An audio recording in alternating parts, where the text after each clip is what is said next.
Ooh, right at the first. Welcome to Indiana Sports Beat Radio, presented by Endeavor Hospitality Group and Andy Moore Honda of Bloomington. Looks over the middle, second guesses, fires, throws. Does he make the catch in the end zone? Yes! Touchdown! Oladipo to win it. Another one! He got Another it! one! Another one! Huge hole! He's at the 30! He's gonna go! 10, 5, touchdown! Jonathan Taylor! Galloway finds Rob Finnessy, who fires the three, and He hit it! Now, from the Golf Club at Eagle Point Studios, here's your host, Jim Coyle. Hello, everybody. Welcome aboard another edition of Indiana Sports Beat Radio coming to you here on this Tuesday from high atop the 18th green at the Golf Club at Eagle Point Studios. Dustin Schutte from Outsider.com along for the ride as usual. How are you, sir? I'm doing great. Watch the Pacers get another big win last night. So that was awesome. They are rolling 5 straight. Pacers have won 5 in a row. Matern had 22 points, shot 46%, 8 of 10 at the line. Yeah, we'll have fun talking to Chris tomorrow. Do they play? They play again tomorrow night, I think. They play Wednesday and then Friday. Friday, yeah, just like Indiana does. Which it kind of, although I think one of the games might be nighttime. I think the Friday game is a nighttime game, and Indiana plays at 12:30. So you could do the double instead of doing the Black Friday shopping, baby. That's right. I will not be out shopping. You know what I used to do when I lived in Indiana was I would go down because it falls in line with the state when championship. I used to live, you sound like when I used to live on the prairie. Well, I'm just saying. I used to live in the log cabin. Look, if you want to go to, this is a great weekend to go to Indianapolis. I used to go on Friday and watch some of the, like 1 or 2 of the state championship football games, and then head over to what's now Gainbridge Fieldhouse and watch a Pacers game, because for as long as I can remember, they played a home game on Black Friday. And then you can usually be in town for the Christmas tree lighting. I think usually that's on Friday. It's a great time to be in Indianapolis on Black Friday. I love it. Christmas tree lighting, the whole deal, huh? Yeah, man. You're going all in. Basketball, football, holiday season. Hey, why not? Why not, baby? It's the time of year. Let's see. Dylan Powell on the show with us today, right? John, the producer, along back in the saddle. That's right. He'll be with us today. Former Indiana player Dylan Powell is going to join us to talk about NIL, Indiana football, and the chasm, the Grand Canyon that lies between the two, but the importance of it. I think we all saw him respond on Twitter as to the fact that if you're an Indiana football fan and you want to see them be good in football, you're gonna have to kick it in, man. Just like this $1 million match that they have right now. There you go. There's ways you can be a monthly donor where it's not that much, or but there's you got to be a part of the system. You know what I took away from that 8-minute soapbox rant, whatever you want to call it, that he had with Don Fisher last week was I think he's very frustrated by the fact that all but one of the basketball players has some sort of NIL connection or deal. And that same sort of situation is not true on the football team. And he understands that he brought up Ryan Day saying we need $13 million. He brought up James Franklin saying, yeah, we need to be on pace with that. And to be competitive, you've got to be Indiana's not going to get $13 million. Indiana football, let me say that. But they've got to up the game in order to be competitive, because like he said, you've got to recruit your own players each and every season, and to some extent each and every week. So it makes it incredibly difficult for those of us and I am including myself in this, that have, complained about the offensive line. Part of that's been bad coaching and bad recruiting. That's I'm not going to cut that out of the way. But you also have to look at the fact at schools like Texas, who has a deal in place for $50,000 for every offensive lineman. Get the hell out of here with that. I mean, how do you compete with that? Yeah. Are you serious? I mean, come on. You think Indiana's line wouldn't be better if they had that? Well, hell yes, it would be. So, yeah, I mean, you still have to have the coaching and the development, but you got to have the Jimmies and the Joes as well. So yeah, there's a can I say market. Say whatever you want. The one thing that I didn't like about that rant that he said was, I wish people would stop calling it a rant. I don't think it was a rant, was it? Okay, well, just because he talks 1,000 it? miles an hour and it's a Tom Allen, whatever, man. Anything from him is going to sound like that because he talks like this. He's going 1,000 miles. I can't even talk as fast as he talks. No, and he's doing it naturally, not on. He's just so. He's going 1,000 miles an hour, man. Okay, so Tom Allen's speech. Can I call it that? How about that? Yeah, message? Tom Allen talk. There you go. Tom Allen talk. All right. So the only thing I didn't like about that was when he made the point of, this is how the game is played. This is how it's going right now, and it's not going to change. And then he said, I know why I do this. And he very well might love, you don't get into coaching if you don't love, helping teach kids and helping them become men. But you got a $20 million buyout. Like you cannot say that and then complain about the fact of how the game is played these days. It's not like Tom Allen's coaching for peanuts. If he was making 100,000, then but he's not complaining. But he's not complaining about his salary. He's just bringing. No. He's talking about a fact. That's a fact. He is. But he was implying that it wasn't. But if Indiana had that deal, say like Texas does for every offensive lineman, do you think he would be complaining about his offensive line? No, he's not complaining about it. But he would. And do you think he would be making statements like that? No, I don't think so. Probably not. Exactly. So I don't see that he's doing anything. I don't think that he said anything that was out of line or wrong.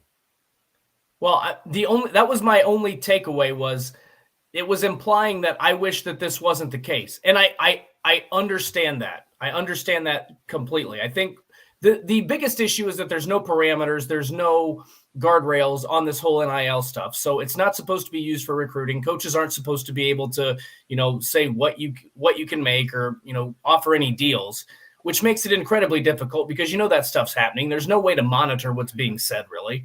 So I understand that portion. I just didn't, when he says, I know why I do this. And I get it. I get it. But at the same time, to me, it was almost like, I wish I didn't have to deal with this stuff. So that was the only part of it I didn't care for. But other than that, I thought he was on point. Indiana's going to have to be, they're going to have to do something in order to be more competitive because not only this, you talk about the offensive line, you can be a running back, you can be a receiver, you can be a quarterback, you can go anywhere in the country and you can stand out because every game is on national television in some way, shape, or form, essentially. Robert, and for people that talk about waiting for the football program to get better, it's not. You can't wait. This is chicken and the egg. Yeah, you can't wait for it to get better. That's the whole point. Things have to be done at Indiana that have not been done in the past, and that means more resources to football than has been given to in the past, especially in regards now to NIL attention. I'm sure that they are trying to do that, but they're trying to do both at the same time. See, Indiana has had two programs that needed propped up immediately. One was easier to get up and running really quickly. Men's basketball, as you've seen. Fortunately, women's basketball was running on its own. But football takes a little longer. That you just don't just do it that quickly. Although, look at Kansas. They did it without the NIL. I mean, how does that happen? Well, I mean, they did it without the NIL, but they're also – I mean, part of this is that's the Big 12, and it's a very inconsistent league. I think it's fair to say that. I mean, TCU has been good from start to finish, but Oklahoma State's been blown out. Oklahoma started off hot, but really cooled off. Outside of TCU, there's no other elite team. Look at who Indiana has to play Michigan, Ohio State, Penn State. Those three teams are going to be double-digit win teams in the regular season. So that's part of it. And so that's where you say, if you're an Indiana fan, you're waiting for the football team to get better. Well, you could have been capitalizing on this stuff after, 2019, 2020, when you saw NIL was coming down the pipeline. I mean, I think Indiana was pretty quick to get some stuff established there. I think Nebraska was the first, but Indiana wasn't far behind. So basically, you're not going to be able to have a successful program in this day and age without the fan support. In the old days, you could get by without it because you could have a successful season. There wasn't as much emphasis on the playoff or winning a division or winning a conference. It was all about bowl games. Now it feels like if you lose a couple games, the season's over because of the emphasis on the playoff. So I don't know. To me, you're going to have more fan involvement. Here's the difference. Sean asked, how much is Ohio State and Alabama using football to support other sports? Yep. I'd say virtually all. But if you're in the Big Ten, and that would be the same for Ohio State or Michigan prior to now, well, they can still do it. You don't even need football anymore because you've got the Big Ten network that is going to hand you $100 million. Now, those other schools I just mentioned, Ohio State and Michigan and Penn State, probably Wisconsin, they're still making that money, though, because they're still filling those, the first three at least, filling those 100,000 seat stadiums for every game and selling out and selling all the stuff that goes with it. And they still get that money on top of the Big Ten money. So do you want a comparison? This is the best comparison I can come up with because it's right up the road. Purdue's capacity this season was 99.75% full. So that's extra income that you can use. If you could fill Memorial Stadium, if you could get to 90% capacity for your home games, that makes a huge difference. That's more money that you're going to generate. That's more fan interest. That's more fan involvement. Even if you don't have the NIL deals in place, that's going to attract better recruits to play in front of larger crowds. Like, that's the simple stuff that fans can do, is just go to the games. If you're just going to sit and wait for the football team to be good, it's never going to happen. Like, you can't. Anyway, I'm going to make the same argument multiple times. Virginia Tech canceled this week their season-ending football game because of the shootings that went on there. And again, sad situation there. But to see that, so bad end to their season. Neither Virginia Tech is not going to seek a replacement game for that either. So there's that. The AB basketball poll is out. Indiana basketball up one spot to number 11. The women, they get up to like number 6, I think. Yep. Jumped up to number 6. Congratulations to them. Let's see. We got plenty more to get to. Dylan Powell's going to join us. Mike DeCourcy later, as well as Chronic Hoosier. Plenty more coming here on Indiana Sports Beat, brought to you by our good friends from Andy Moore Honda, Bloomington #1 Honda dealer around, and BB's Market, a part of the Wow Endeavor Hospitality Group. Make sure you go to the Wow Network and sign up for the Wow Club. Start earning Wow rewards today to great places like BB's or Southern Stone, where I was last night for Inside Indiana Mids Basketball. Don Fisher and Mike Whitson was there. And tonight you can catch Don Fisher back there again with Coach Tom Allen for the last installment of Inside Indiana Football this season. Tonight at Southern Stone. We're back with more here on Indiana Sports Beat Radio right after this. We'll be right back to the Golf Club at Eagle Point Studios for more Indiana Sports Beat Radio with Jim Coyle, presented by Endeavor Hospitality Group and Andy Moore Honda of Bloomington. Whether you're visiting Power 5 schools in each conference help push NIL through the form it currently sits at.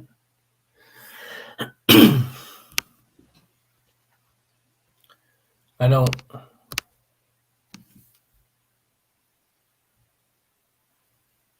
I agree with Tanis on this point. The top Power 5 schools in each conference help push NIL through in the form it currently sits at to help the top money drawing schools. That's true, but I'm saying I think Indiana had a NIL collective or all that. I think they had something in place relatively early. I think if I remember right, they were one of the first schools to do it. I could be wrong on that, but they were pretty quick to the gun was my only point. I'm not saying that Indiana was the pioneer in that regard. I just think that they followed the lead of some of those schools that saw it coming down the pipeline and then established something. You know, something else I think the Big Ten's going to backtracking on because the SEC is doing it is eliminating divisions for next season. That's already been done. No, they didn't. They said they were doing one more year. Oh, I thought, yeah, I mean, but the elimination of divisions has already happened. But the SEC is doing it next year, is what I'm saying. Oh, I got you. I didn't hear that. Hey, Mike, how are you, sir? Good morning, Jim. Good morning, Dustin. Good morning, John. Morning. Mike, our Pacers are 10-5. How about that? They are rolling. Mm-hmm. No tanks. No tanks in this town, baby. Mike, should U.S. fans be upset about a draw yesterday, or should they be satisfied? I think they should be disappointed, but upset is an overreaction, which of That's course where is I'm at. which is of course what we're getting. It just sucks when you have a lead over.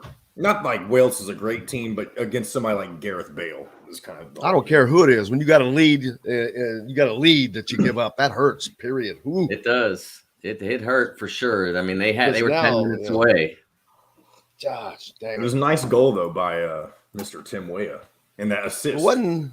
But then something happened. The ball went out of bounds, and they didn't even call it, or they gave it to Wales. Said. I have to go back and look at that. I missed that live, and I didn't. The article that I read that was describing that really didn't explain exactly what the problem was very well. So I have to go back and look at it. But because of Argentina, I haven't radio. This segment is brought to you by Southern Stone Restaurant.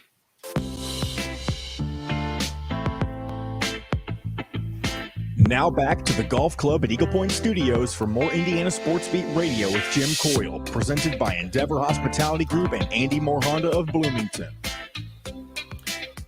Welcome back. It is Tuesday here at the Golf Club at Eagle Point Studios. And don't forget, like I said, tonight at 7:05, they've moved up Inside Indiana football from Wednesday to tonight because of the basketball game on Wednesday night. Busy week, Mike DeCourcy. Man, it's like I'm glad they could squeeze Thanksgiving in on Thursday.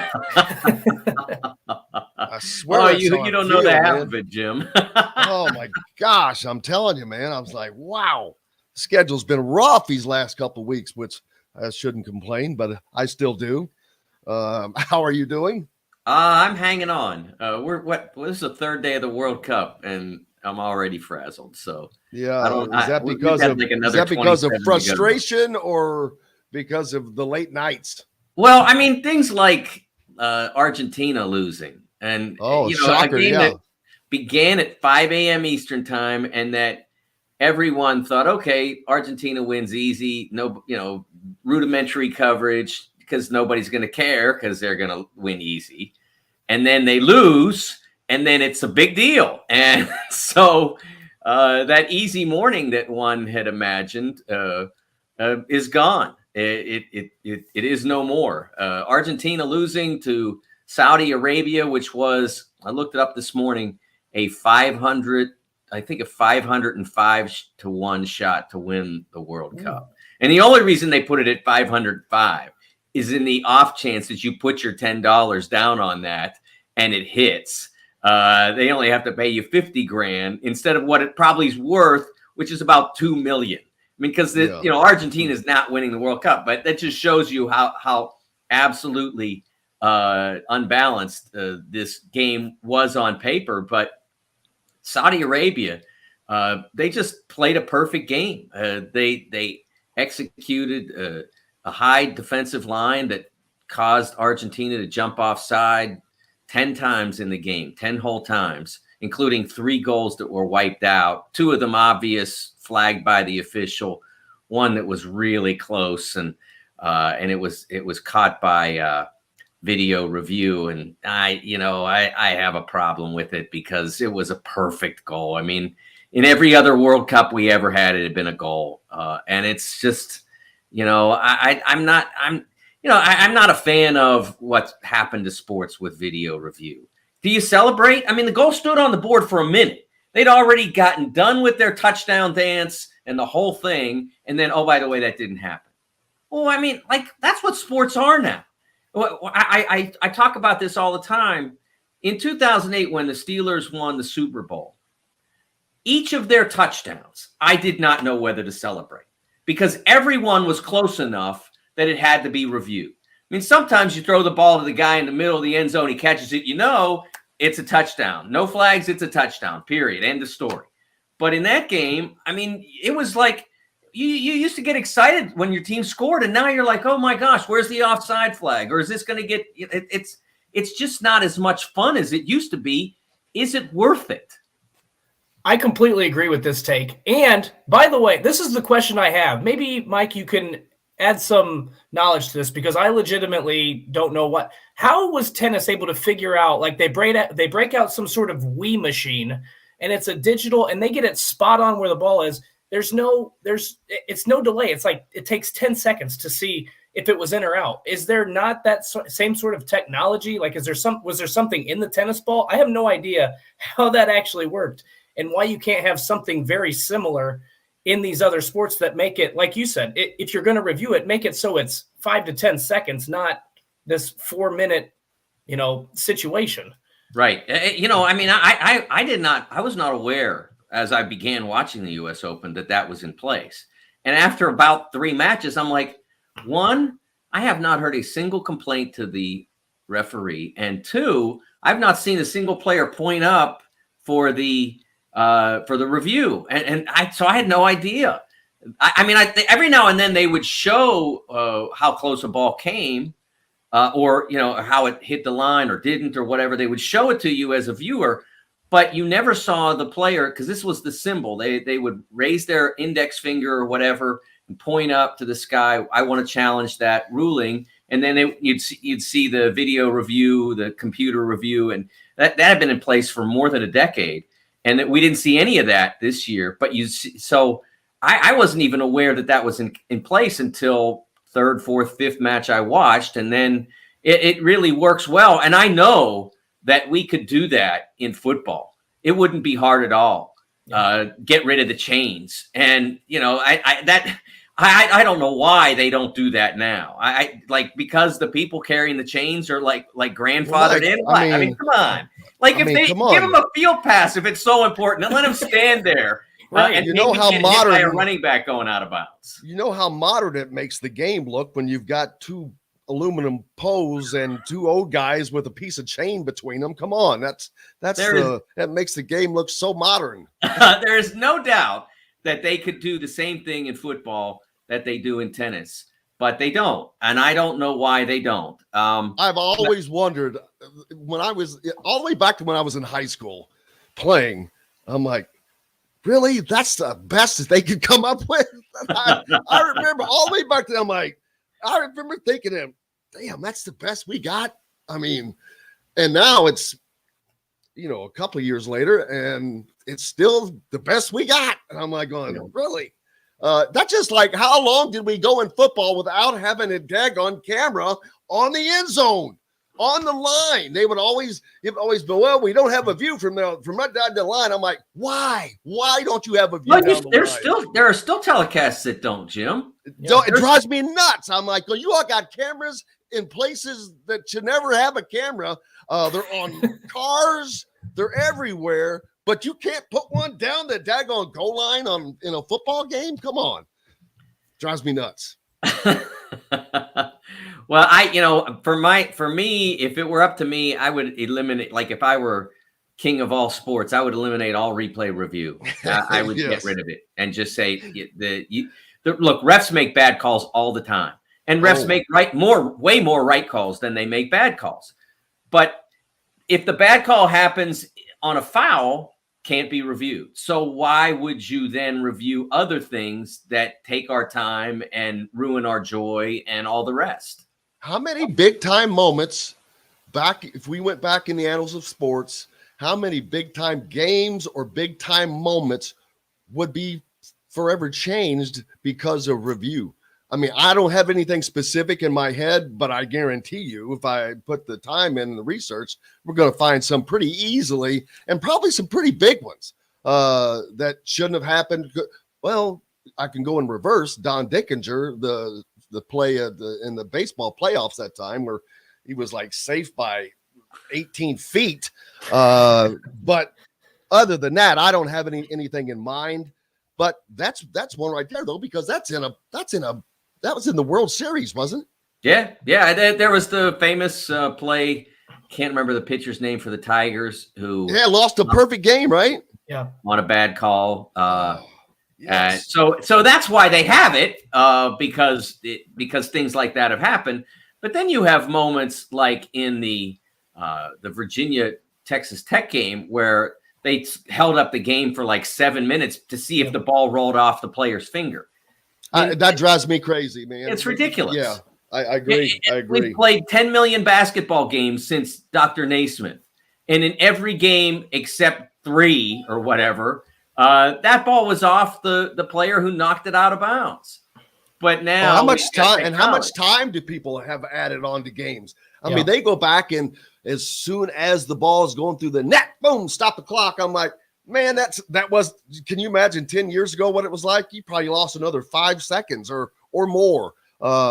Just so many things, how it's changed sports for certain. I mean, some for the better, but some not for the better. I mean, sometimes, maybe he stepped on a little bit of white, but you know what? I would like to have let him go. Let him go. It looked so good. It was a great play. It's a great play. 2 things that stand out to me, though, is one, first of all, I feel like officials now depend way too heavily on replay, and they stutter with their calls or they make the wrong call, and then I think they just become too dependent on it. And then the second thing is I don't know if you watched the Michigan-Illinois game over the weekend, Mike, but there was on an important possession, there was a clear dropped pass. There was a clear drop pass that was ruled complete on the field. They went and reviewed it for 3 minutes. The ball hit the turf and then wiggled in his hands like it's a textbook incompletion, still upheld. So we just wasted 3 minutes to get the call wrong twice. Right. And Again, using the example of not reviewable, in that game, on what was probably the most consequential play of the game, Illinois has a open receiver, one guy covering him. The guy holds his arm. He can only try to reach for the ball with one arm, so he's not able to control it. He drops the ball, no flag. Exact same thing. I mean, identical scenario on Michigan's winning drive. Defenders holding the offensive player's arm. Offensive player can only get one arm free to try to catch the ball, can't catch it, drops it. But this one's flagged. And so officiating errors still impacted that game, even though there was replay, because that play is considered not reviewable. If we're going to have it, everything should be reviewable. There should be no call in the book that's not reviewable, because if mistakes are going to be made, then mistakes are going to be made. And if replay exists to wipe out mistakes, then it should wipe out all mistakes, or at least it should wipe out some complement of mistakes relative to a coach's ability to challenge that. And it do you think that the Brett Bielema wouldn't have challenged if he were allowed that lack of a pass interference call? Of course he would have. And it would, and if the referee doing the review did his or her job properly, then it would have been called a 15-yard penalty against Michigan. Illinois would have kept the ball. I think that was a second down play. It would have been a first down. They ended up not converting, punting the ball. Michigan comes back, gets their first field goal, and then ultimately gets the one that wins it. That's the difference. If we're going to have it, you should have it. That old line about not being half pregnant. I don't believe in replay, but if you're going to have it, it should be on every single decision in a football game. And again, I probably wouldn't stop it every minute, but I would give the coaches a specific number of challenges to review any play that happens. And I recall when the NFL made pass interference reviewable in 2019. And it became a farce because they refused basically to review it. They were almost on strike against that ruling. They refused to overturn almost anything. It's also affected how officials call games. I think a lot of the times they get apprehensive, and sometimes they're supposed to let plays play out depending on the sport, football particularly. Right. But I think that they sometimes you think they're getting too reliant on it to let them make the right call? This is my point. There was a time, and broadcasters have mentioned this. I don't know if this is still the case, but there was a time when rules officials would have their meetings and they would tell officials, hey, if you're not sure, let the play go on a fumble. Let the play go on because we can review it. Well, what happens if there's no camera angle that if there's a pile up, a lot of times you can't see if the guy's down or not. So the call on the field has to stand. So that they let a play go thinking we can go back and we can review this, when truth be told, more times than not with the technology we have, you are going to get some sort of angle that gives you conclusive evidence. But I don't know 25, 30% of the time, that angle just doesn't exist. So you rely too heavily on replay, and then you can't go back and correct your error. Right. That's a great point. By the way, I noticed we have really intelligent listeners because they're all agreeing with us. And also one suggests, and I agree with this totally, the idea that there should always be a clock on reviews. If you can't find the angle in 2 minutes or whatever the time should be, period, let's go back and play. No 6-minute reviews as you search for the proper angle. It's garbage. It's bad for the viewer.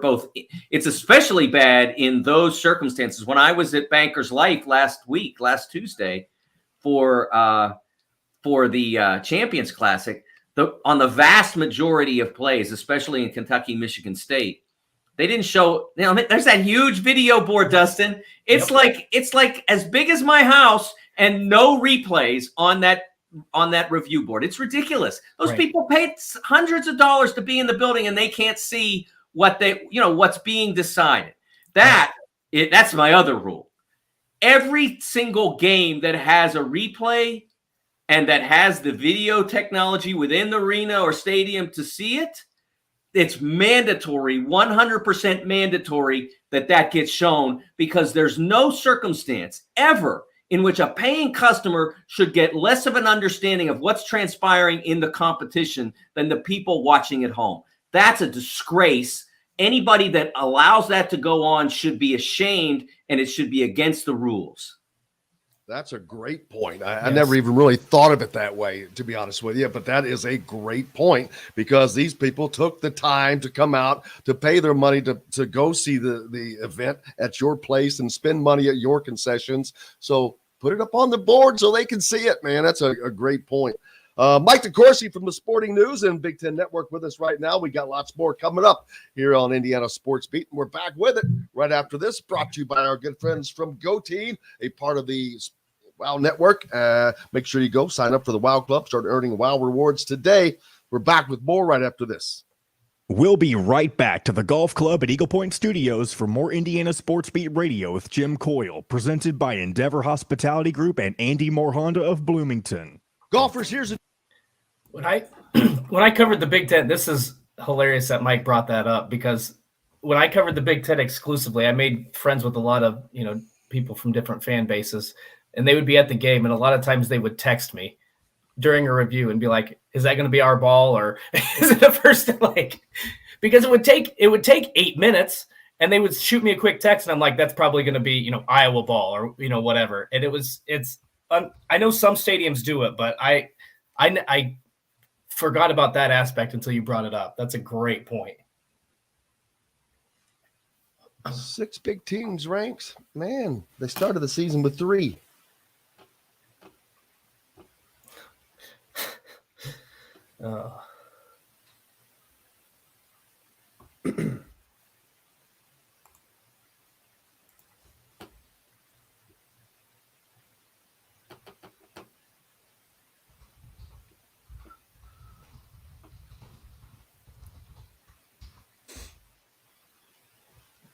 Book a 3-night stay. Where?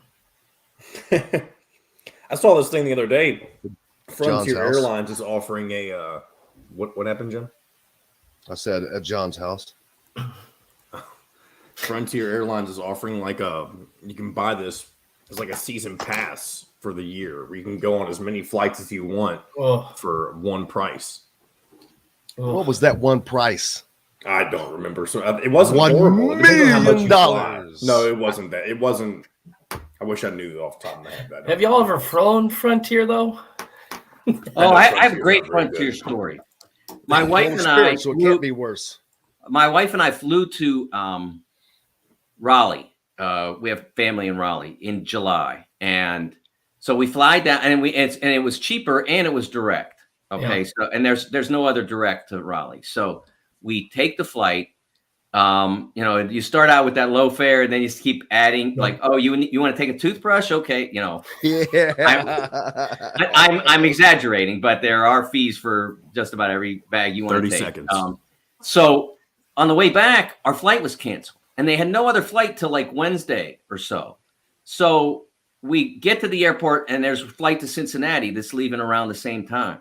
So we say, okay, well, can you get us on that? Yeah, we'll get you on that. So you get to Cincinnati, and then we got to rent a car, pay $150 or so, including gas, to get home. Here we go. And they wouldn't reimburse us. Or Honda, now in Bloomington. This segment is brought to you by Remax Advanced Realty, Indie Home Pros team by Cheryl Sizemore.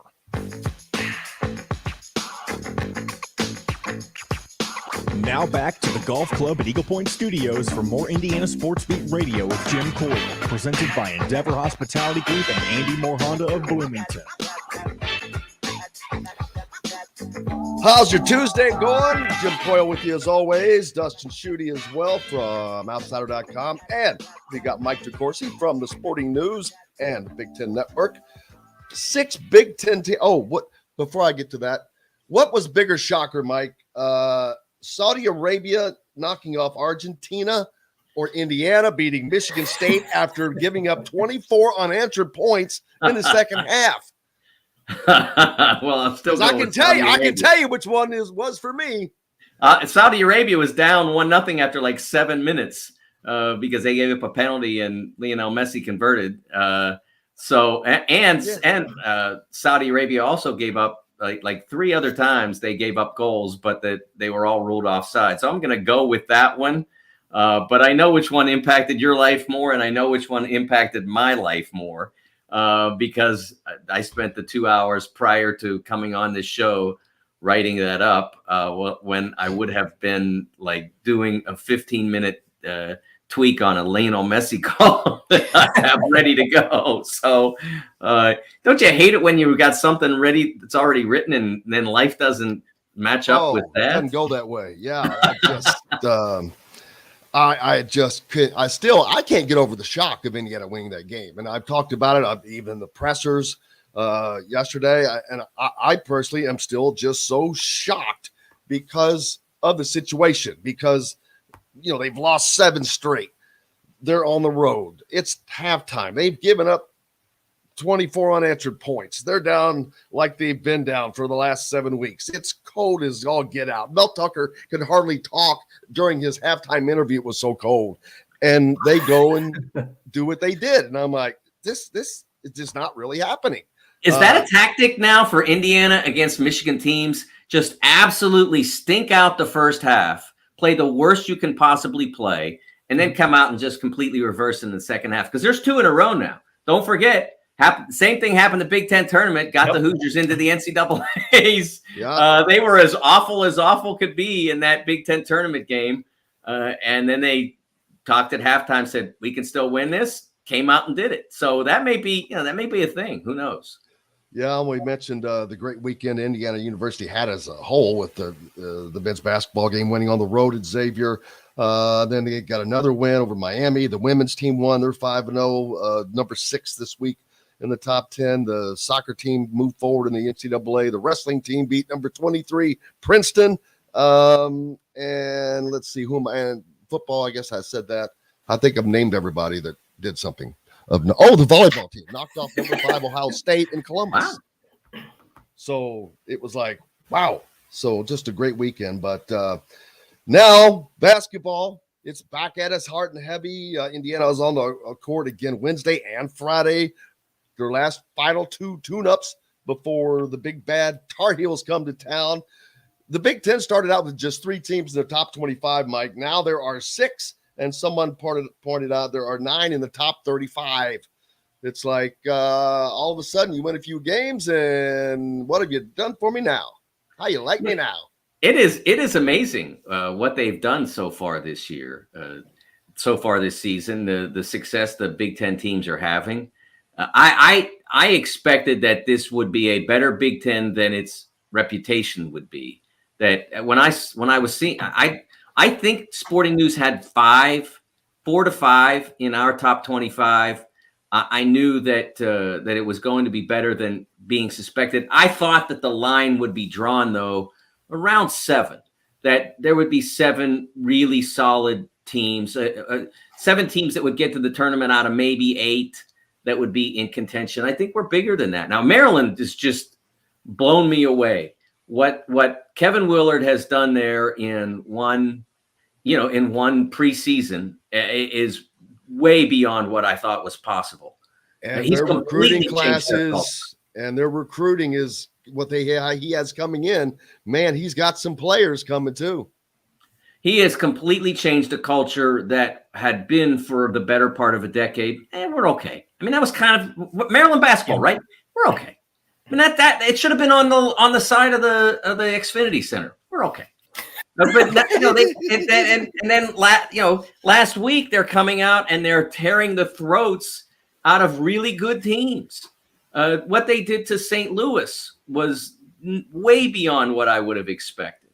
And then they went on from there and did more and won the tournament championship. The first 3 games they beat they showed what they needed to be. But as with the case with a lot of what the Hoosiers done, with the exception of Xavier, it's just, we're working on ourselves. And then they go into that tournament and shock everybody by doing it to really quality opposition. I did not see that coming. I respect Kevin a lot. I think he's terrific, but I didn't expect it to be that quick. And with these guys, to be able to be that successful. Another team that's kind of surprised me here early in the season, Mike, has been Iowa. I thought they lost a lot from last season, obviously from 2 seasons ago when they were really good too. I mean, I'm getting to the point where I feel like I don't give Fran McCaffrey enough credit for being a really good basketball coach, because I feel like they would have some good years and they would have some down years, but it's right now, I know it's early in the season, just a couple games in, I don't think they have quite a noteworthy win, but they've won impressively over their competition. I mean, do you think they're a contender to get back to the NCAA tournament? Because that was a team I thought might hover around 500, but Fran's got them playing really well right now. Well, they did lose a lot, obviously. I mean, they lost the 4th pick in the draft in Murray. But his brother, I was concerned about his brother because he looks just like his brother. They're twins. And now his brother's not there. So, and he was expected, Chris was expected to be a good player. But, do you expect him to be identical on the floor to what his brother did a year ago when he was one of the 5 best players in college basketball? That felt like a lot of a burden. And I asked Fran about it at Big Ten Media Day, and he didn't seem overly concerned about it at that point. And obviously, because he watched him practice, I mean, Chris has been fabulous. Not sure he's been quite his brother, but again, you don't have to be one of the 5 best players in college basketball. If you're one of the 15, which I think Chris is right now, that's a heck of a thing. I mean, 15. There's like 5,000 players. You're one of the 15 or 20 best. That's pretty good. And so I think that they've got a chance to be right there. Now, they probably won't defend well enough to win the title. It's not been their thing. Generally, they're not built necessarily for that. Although I think they'll be better. I think they'll be improved. Bohannon was never a great defender. No. It was always a chore for him. He's not a part of it anymore. So they'll miss the big shots he made. He's not in Illinois anymore? Iowa. I mean, he's not with Iowa anymore. His 7 years are up, I believe. Man, that's shocking. It seems like it went so fast.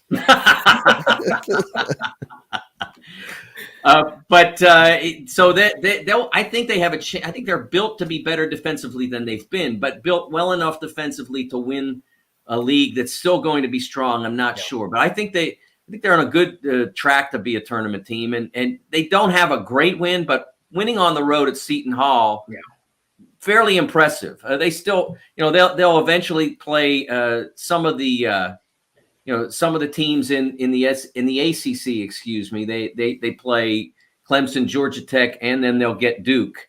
So those are some of the teams that they'll play, and then they have Iowa State, and then they start Big Ten play with the Badgers. So they've got a string of tough games coming up. They can get through their 2-2, 4 or 3-1. They'll really be rolling. Virginia and Armand Franklin having a good run right now. I saw they beat a couple teams the other night. They beat, was it Illinois? Yes. They beat Baylor first night in Vegas, and then Illinois in the second game. Virginia's a really good team. I was asked by Jack Ebling up in, I believe it was on his show, give me a team that nobody's talking about that could be serious. And I gave him Virginia. That was prior to them going out and winning those two games. They have size. They have real skill, some terrific players. They have leadership in Kihei Clark. They have one of the best coaches in college basketball in Tony Bennett. They're going to be a serious threat to win the ACC, although obviously they have to climb over both Duke and Carolina. They're still a serious threat, and they'll be bothering people in the NCAAs. That defense is there because they control the game, and they're keeping you to 52, 54 points. They're controlling you, and Illinois does not want a game that's 52 points. Yeah, right. Illinois got frustrated. Terrence Shannon, who had played so well to that point, got really frustrated in the second half of that game and took some really tough shots in a game where, especially against Virginia, if you don't work for the best shot, it's probably essentially a turnover. It'll be a missed shot that they'll rebound and go the other way. And there were about 3 possessions in the crucial stage of that game that Terrence wasted on impatience and frustration. And then Virginia took control of what had been a very tight game. Can you believe that Bellarmine is the best Division I basketball team in the city of Louisville? Yeah, they are too. They are. They're very good. I mean, Scott Davenport does a tremendous job. There's no doubt about that. He was sitting there when Louisville made its hire, and I don't disagree with hiring Kenny Payne, but I think I would have paid Scott Davenport a lot of money to be on my staff. Is what I would have done. I think he's fabulous. Maybe he wouldn't have wanted to do it. He's having too much fun being a head coach and doing a fabulous job at it. But they did a nice job down at Duke. In addition to winning the earlier game against Louisville, they did a nice job down at Duke last night. Not only that, how about the A-Sun? Just real quickly, Stetson with the Luke Brown. Stetson might be the best team in Florida. Yeah, good point. I mean, Florida State's really struggling. Miami's still there, and Jim Larinaga is doing a nice job. But Luke Brown, baby, I mean, he's a machine. Yeah. It's what I forget if somebody said it. Doing what he do, scores. Yep. For Hoosier fans, they just need to keep in mind the Big Ten is going to be a lot more difficult than you think it is. It's not just Indiana and Illinois.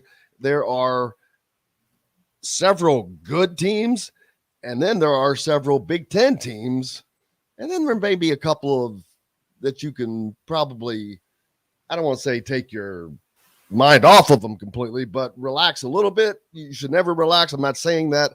I'm just saying in the fans' mind. I think what it comes down to, and I don't have the Hoosier schedule pulled up, but what you'll have in the Big Ten is if you get Minnesota at home, okay, you can roll out your secondary effort, so to speak, and you should be able to win. As long as your crowd gives a primary effort, you should be able to win with a secondary effort. There are maybe one or two teams in the league like that. Nebraska, I think, might be in that category. But on the road, if you're not A game, you're either losing or you're way closer to it than you should be. Yep. That's the reality of this conference now, and it'll be more so when you bring in UCLA and USC in a couple of years. Yeah, because those teams are serious all the time. So it's a hard league to play in, and it really taxes the players because in the NBA it happens, in the NHL it happens. I see it all the time. You just try to get by with your B effort and hope the crowd does it for you. And the fact you're at home, so maybe you get a whistle here or there, and you try to get out of there without necessarily putting everything into it because you just did against whomever, and you've got to against the one that's coming up when, let's say, you're going to Illinois or something like that. So, man, if we could just get, it's just the reality of sports. You're never going to be great every night. Yeah. And some leagues demand it of you that if you're not, you're in trouble. Now, you may survive some of those with one player having a good night or a big call going your way or the other team making a mistake at just the wrong time. But it's hard. And I really believe that's why in the NCAA tournament, the Big Ten has struggled the last couple of years. A little bit of wear and tear and a lot of, in order to win in this league, we have to find out what's the best version of ourselves and try to hit that every night. And then you get into the NCAAs and you're playing against something you haven't seen before, and you're counting on your best version to win, but your best version isn't matching up with the tactics of the opposition, which are throwing knuckleballs and changeups, and you're trying to hit fastballs and sliders. It's really hard, and and historically, leagues that have been this competitive. Now, I'm not saying that it's going to be like it was the last couple of years. I don't know that yet, but it's trending in that direction. And if it does, it does make the challenge in the NCAAs more difficult. Well, yeah, you've got to say you've got Indiana with their schedule. They have altered it to their betterment. They used to always have a solid non-conference schedule. Now you've got North Carolina. They've got games coming up. Once you get past these next two games, they play North Carolina at home, then travel to Rutgers. You got Nebraska at home. Then you play Arizona in Las Vegas. Then you play Kansas at Fog Island. That's a stretch. It's brutal, but that'll show you where you are for certain. Absolutely. The Carolina game is a great opportunity because you're going to get A+ effort. I mean, they're not going to, they're not phoning that one in. They're going to give an A+ effort. Now, sometimes it doesn't look like an A+ effort because the other team's doing so well against you that you look like but no, you're getting A+ effort against Carolina. You'll get A++ from the crowd. We've seen what that's like in those games. It's going to be fabulous. So that's a great opportunity for them against a team that to this point in the season has its eye on March, understands, man, March is a long way away, and they know it better than just about everybody because it's all the same guys that finished second last year. So they know it better than anybody. Plus, they also got there without playing great November, December, January, February. And so they've got to cure that. And this is an opportunity for them too, because they need to be focused. If they come out the way they have for most of their first several games, they'll get run at Assembly Hall. So I think that they'll be on their game for that game because they understand that. And so it's a great opportunity for the Hoosiers. And then you follow that with the early start to league play, which has become a fact of life in the Big Ten. And more other conferences are going that direction as well, where they have early conference games because it makes sense to play your conference and feed your own individual network. ACC, whether it's ACC or Pac-12. I don't know why the SEC has held out on that, both in football and basketball, but it's most leagues now are playing some in early to mid-December. Speaking of feeding your network, how about feeding your face on Thursday? Mike, what's your favorite Thanksgiving. You like that transition? I love it. That's awesome. Yes. I was Favorite- wondering where it was going. I'm like, where are we going here? Favorite Thanksgiving side or dessert? Good question. I like pumpkin pie, but my wife doesn't, and it's not one I'd seek out. My wife loves turkey. She loves the whole Thanksgiving dinner. It's fine for me. It's not something that, what I like, and that it's not easy to get, is a good cornbread stuffing. I like that. Okay. That's some good stuff, because it spices up the whole stuffing game. And so I don't get that a lot, but when I can, I'm all in on it. That's some good stuff. Sounds good. Well, have a happy Thanksgiving. We thank you so much for joining us on this holiday week. That's what I'm trying to get out. Couldn't think of it. But holiday week, but you'll be working as well, so don't work too hard. But take some time off on Thursday. We're very thankful for you, and have a happy Thanksgiving, you and your family, Mike. We appreciate you, brother. Happy Thanksgiving to the Indiana Sports Beat audience, to you, Dustin, John, Jim. Thanks very much. We'll see you next week. Thank you, sir. Mike DeCourcy from the Sporting News and Big Ten Network joining us here on Indiana Sports Beat. Dylan Powell is going to join us next. We're going to talk about, we talked a little bit about this earlier, but we're going to talk about NIL, Indiana, and just other teams like it and how the impact that it's had.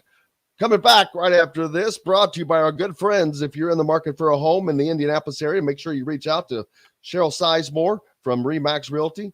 She's been in the business for 2 decades, and that could be the difference between you getting the home you want or not. Cheryl at IndyHomePros.com, or down in the Louisville, Southern Indiana, Floyd, Clark, Harrison, Scott County areas. Reach out to Barbara Pop Real Estate Services. They've served that community for 3 decades. Barbara at BarbaraPop.com, or my man Matt Lincoln, Matt at BarbaraPop.com. Back with Dylan Powell after this.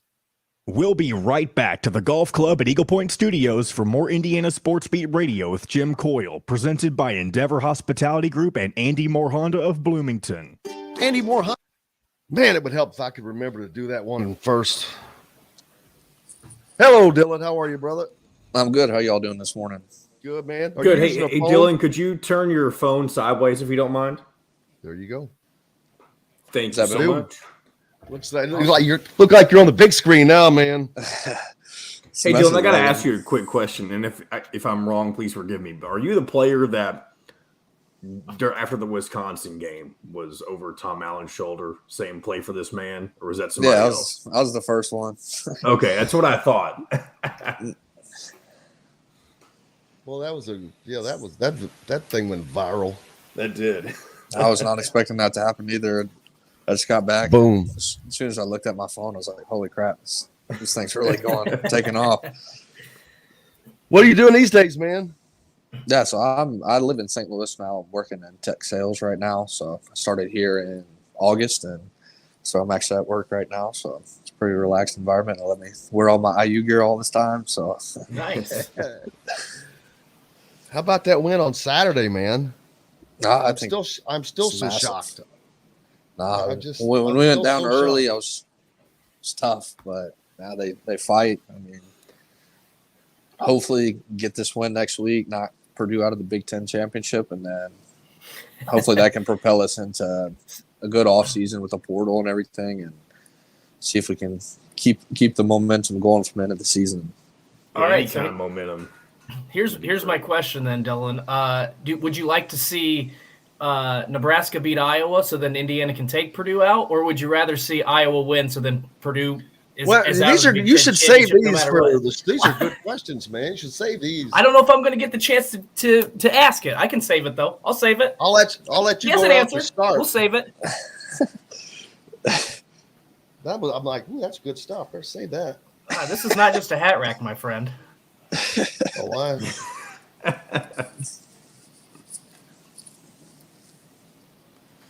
Asking people what their favorite food is. That's a hard choice. I was like, Dylan's gonna come on here thinking, man, I thought this was a sports talk show. They talking food. You have to understand. There's part nothing of the wrong joy with of that. any sort of. Hey, I know. I talking about just other topics. Oh, I know. I trust me. It just it's making me hungry, man. Here we go. 961. Cheryl Sizemore from Remax Advanced Realty. Let Cheryl Sizemore get you in the home you want today. Cheryl at IndyHomePros.com. This segment is brought to you by Feast Market and Cellar. Now back to the Golf Club at Eagle Point Studios for more Indiana Sports Beat Radio with Jim Coyle, presented by Endeavor Hospitality Group and Andy Moore Honda of Bloomington. Well, welcome back on this Tuesday, Indiana Sports Beat Radio. Jim Coyle, Dustin, Schutte with you as always. John, the producer, at the wheel. Joined now by Dylan Powell, former Indiana football player. He's the guy that remember from that viral Tom Allen video that John pointed out in the break. I didn't realize that you were the first guy. Then it was, I think, Taiwan Mullen jumped on his shoulder or something. Yeah, I think Mike Ziemba, Mackenzie Nora. There's a bunch of people. I think everybody just kind of started doing it after that. But it was a great moment for us and the football program. A lot of people have given Tom some grief over the LEO thing, the word thing, and all that stuff. What did it do, though? I mean, because it sure looked and sounds like it helped get you guys together as a unit. Yeah, to me, just the LEO culture, I feel like it's just the foundation of our program. I think it's a very great message and can really bring a bunch of different diverse people into an environment to really bond and become brothers and really fight throughout a long season. A lot of people don't realize how long that season really can be, just the off season leading into the season, and really just unify everybody together and really finish the season. And on Saturday, to me, I thought it was, there's no doubt you can't take away what Tom Allen and Indiana and yourself accomplished 2019, 2020. But to me on Saturday, I would put that game up with one of Tom Allen's top coaching performances, because to go up 7-0 and then to give up 24 unanswered points, bowl eligibility is out of the question. Michigan State's fighting for bowl eligibility.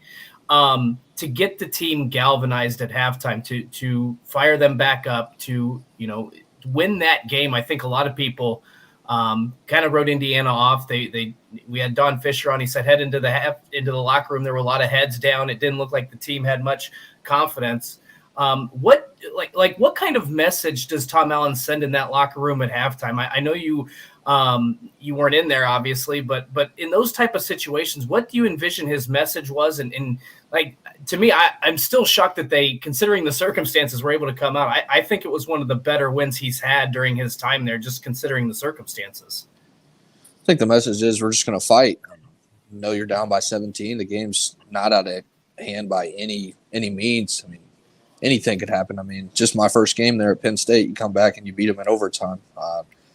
If you fight, you continue to believe, and you just all rally together, I mean, anything's possible. There's 60 minutes in a game, or you play for 60 minutes or overtime, however long it's going to take to win the game. And I'm sure that was his message. Really, it's about character and who you are as an individual. How are you going to let that game? Are you going to lay down, or are you going to fight? And I think he's done a great job of preaching fight all the time, no matter what the circumstances have been, no matter what kind of the record's been during the season. I think that was probably part of his message then.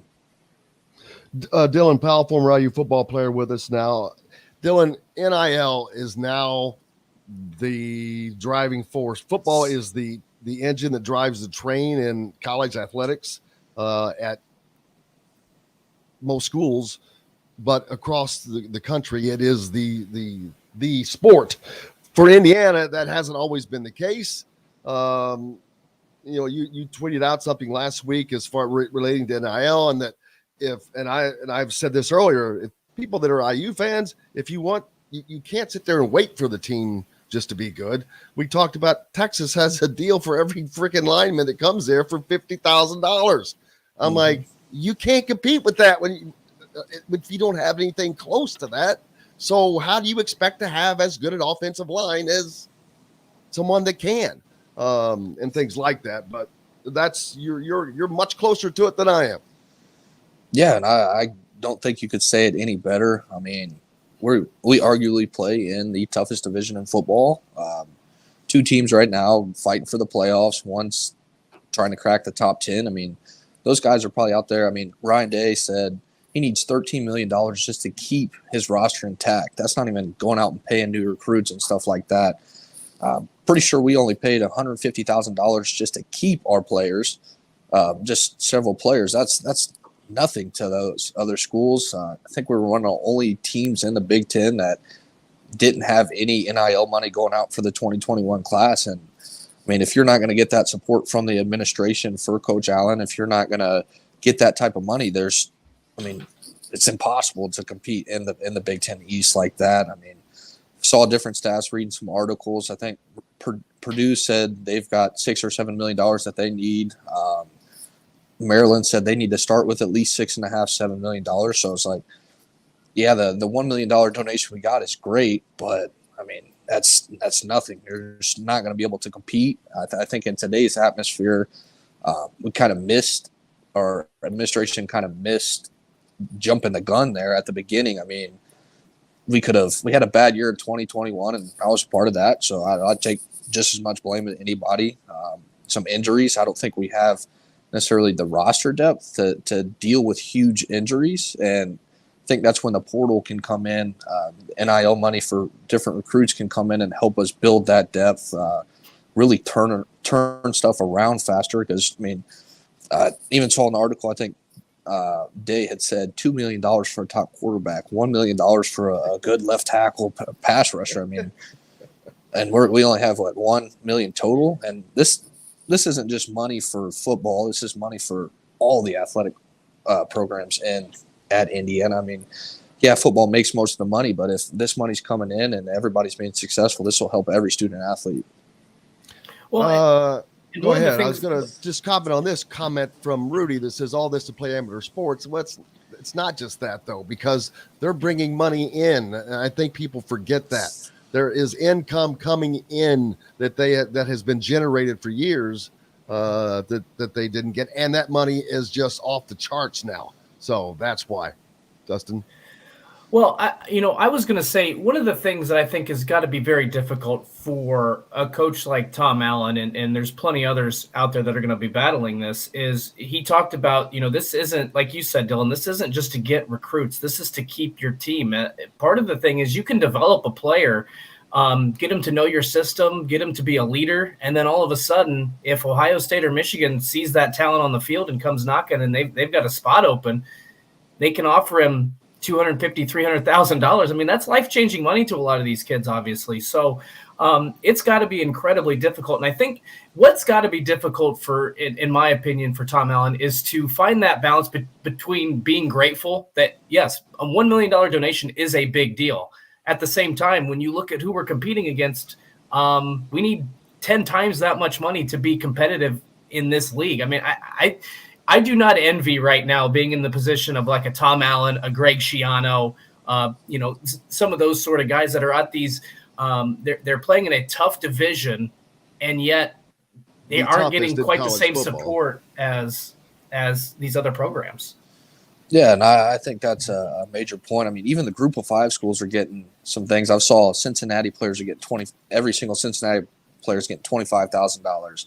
SMU's getting $35,000, every single one of them. So, I mean, I think it's kind of a shame that we can't even compete with that right now.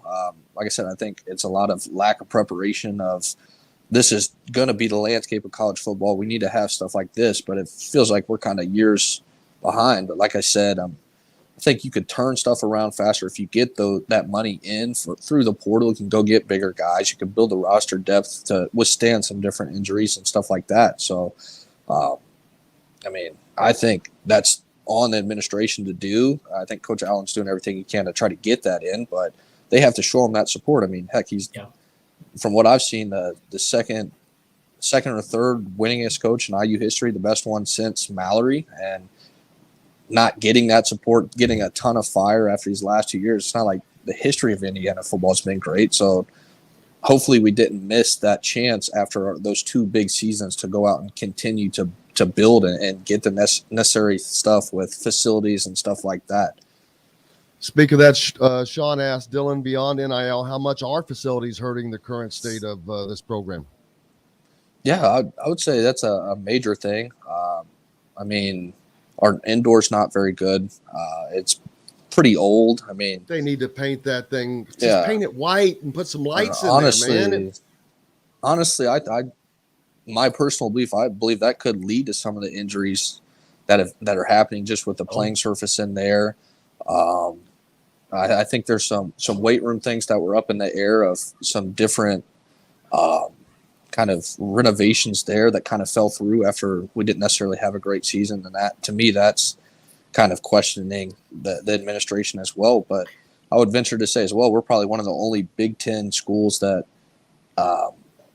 don't have a football-only weight room. You don't have the nutrition that an Ohio State, Michigan have. And I know people will say that's just complaining about stuff, but it plays a major role in recruiting. It plays a major role in bringing kids into the school because they're going to go to all these other places. I mean, Purdue's got a brand new facility. It's beautiful. I visited there when I was transferring. And to me, being an older guy, I didn't really care as much about the money and aspects, stuff like that. I wanted to go to a good culture, and that was Coach Allen. But, I mean, these new kids, I think, are more materialistic. So you need that kind of stuff. We can't be at the bottom of the Big Ten in the facilities. We have to be at the middle or at the top at all times to truly compete. The stadium itself seems to be sufficient. Probably need a new press box. There's no probably. They need a new you would press say box. that. Well, I just call it the press box, the entire Right. thing. It sweets the whole deal. But of course that takes money and chicken and the egg deal there. But the indoor the facility has become an arms race. Even Northwestern has built this monster facility right on the lake. It's gorgeous. They got the new stadium coming now too. The Fitz-Carlton. Yeah, the Fitz-Carlton. Oh my God, that's hilarious. But yeah, so because Indiana can compete, we've seen this just a couple of years ago. You guys were right there, and the fans loved it, and they responded, and they just got to get back there. But it's just like voting. If you don't vote, you can't complain, and if you're not helping with NIL, I guess you kind of can't complain that too much there either, right? Yeah, I think another thing that kind of raised some eyebrows for me was when Coach Allen had to make some staffing changes. He had to take that salary out of his salary. I think that's a huge issue just as a former player and seeing that happen, because to me that screams there's no support there. I don't know if, heck, you see Nick Saban or one of these guys, if they're getting rid of their guys, they're getting more money to go get somebody that's better. I mean, I love all the coaches I've had. Like, I've respected every single one we've had, but if the head man thinks there needs to be a change at different places, then he's got to have the financial ability to go do that. I don't really see much support with that happening. Well, and also, though, we don't know.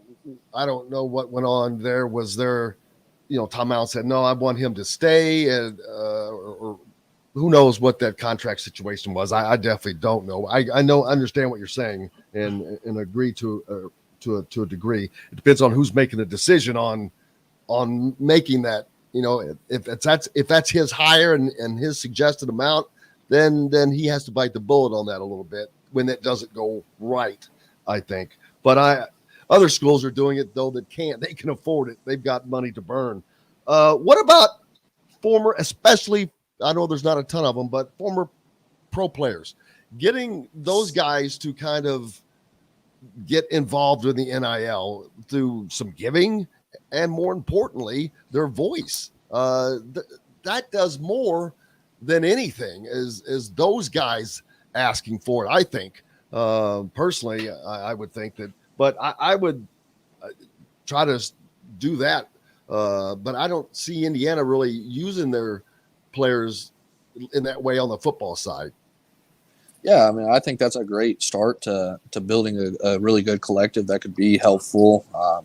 Really, I think that's why you see a ton of these schools building collectives with people in charge to really go out and head getting those financial gains, reaching out to the alumni to get that money in. And think that's where the planning aspect of it kind of comes in, of not being behind there, and really just scrounging up money wherever you can to be successful. I think that's a great idea. Just pro players being able to give alumni, even me, if I can pitch in $100 here and there to give and really support Coach Allen in this program as much as you can. And the Hoosiers for Good, the NIL collective for Indiana, has Hoosiers Connect, which has programs like that for people to be like a monthly $100 donator, where they, whatever it is that they set they can want to give, boom, it's done that way. So that way they can get everybody involved. But man, I can't tell you how much I appreciate having you on today, and we could talk about this all day probably, and so we need to talk about it again more. Dylan, what else would you like to ask before we get rid of him? Well, I meant Dustin rather. My bad. There are too many guys on this show that start names that start with D. We got 2 Dustins, 2 Dylans. Yeah, it's too much. But all right, Dustin rather. Here we go. All right, so here's the question. We got a big rivalry game this weekend. The Old Oaken Buckets at stake, but Purdue's still in the Big Ten West race. They can get to Indianapolis with an Iowa loss, and if they beat Indiana. So here's my question. All right, would you rather see Nebraska beat Iowa and then Indiana have a chance to knock Purdue out of the Big Ten West race, spoil the Indianapolis hopes? Or would you rather see Iowa go ahead and win on Friday, and then that way Purdue's knocked out completely? They're not going to Indianapolis regardless of result. I'd rather say, any way they cannot get there, but if I could have the fairy tale, I write the story, I would say us beat them to where they can't go. They're playing for more, and then just kind of crush their dreams there at Memorial Stadium. There you go. Well, Dylan, I can't thank you enough, brother. We'll have to have you on again so we can talk about this more, especially right now. Like I mentioned, the Hoosiers for Good. There's that someone made the $1 million donation, and they're trying to get matching funds because I know that is spread out among the athletes. It doesn't. That's where the football players are getting some money from. It's coming from Hoosiers for Good. So there's a place that you can sure line it up. But Dylan, I appreciate you, brother.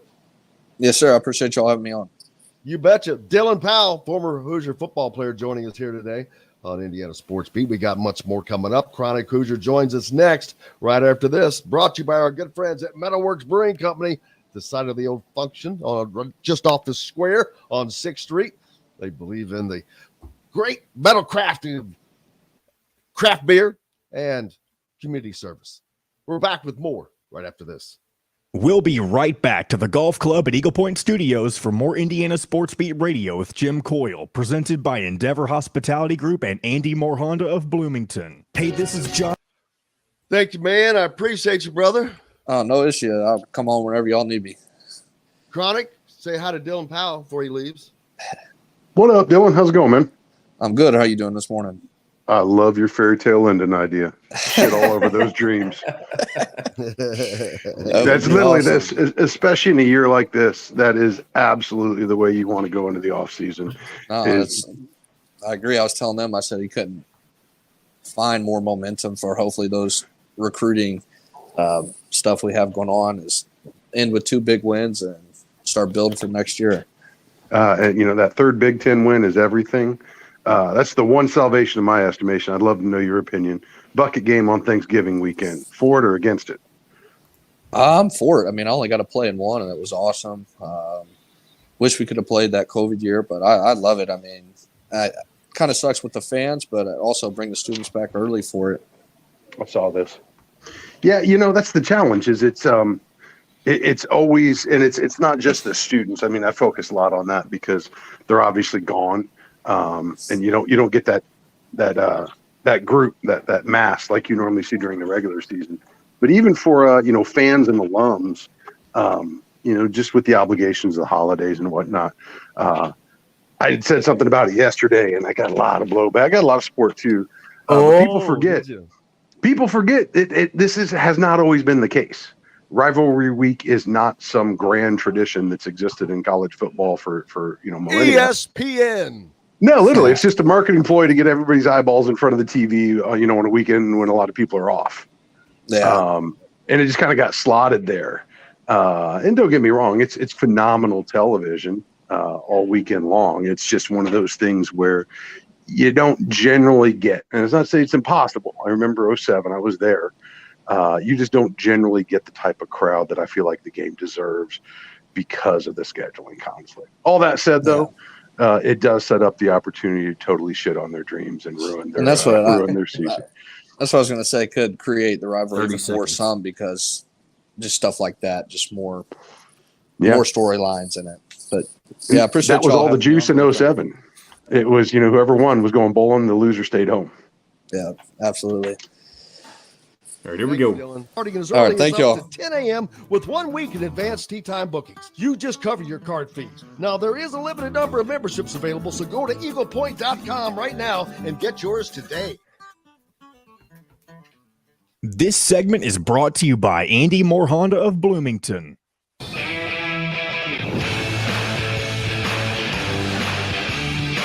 Now back to the Golf Club at Eagle Point Studios for more Indiana Sports Beat Radio with Jim Coyle, presented by Endeavor Hospitality Group and Andy Moore Honda of Bloomington.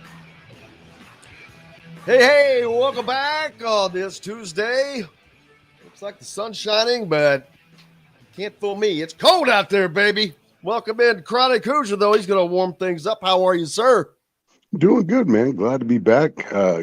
Bucket week's upon us, so it's the way it should feel outside. It's definitely that, and definitely a different feeling going into this game than had there been 2 weeks ago, I'm going to say, after what happened last Saturday. Yeah, the Hoosiers really pulled out of a tailspin there quite nicely up in East Lansing. You love to see it. Still some hope left. My guy, Zach Osterman, going over some of the scenarios by which some of these 5 and 7 teams may creep into the bowls.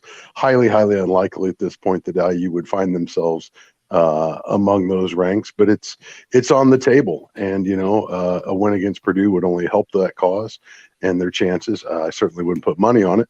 But, as we were just talking with Dylan, even with all that off the table, you still get to ruin some Purdue dreams. So it's another link in the chain to be put on here this Saturday.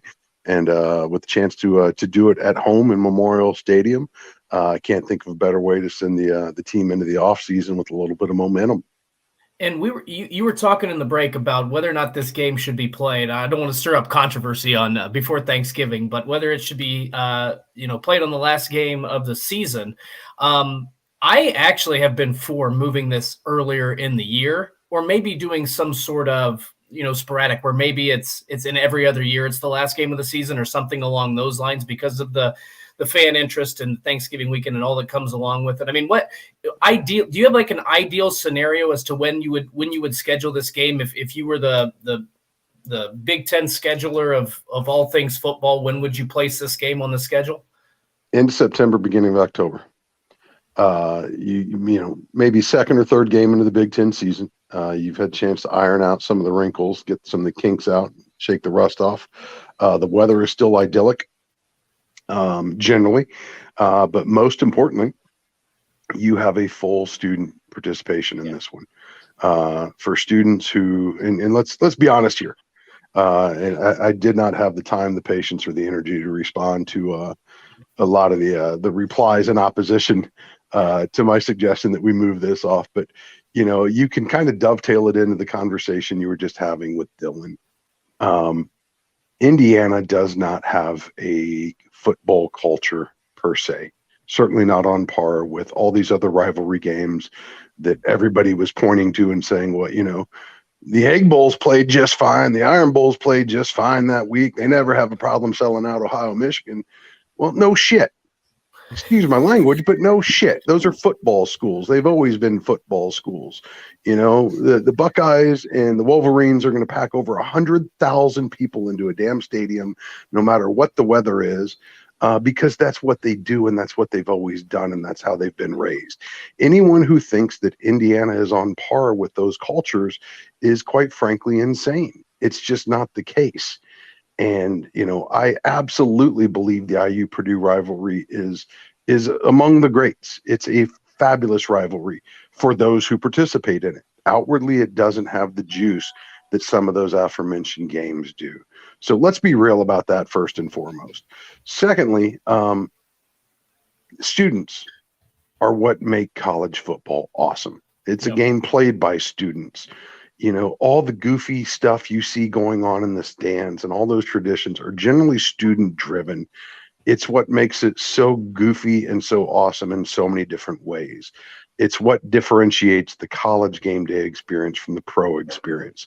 You've got bands, you've got kids ripping bleachers out, taking their shirts off, doing whatever they do, beer snakes, whatever.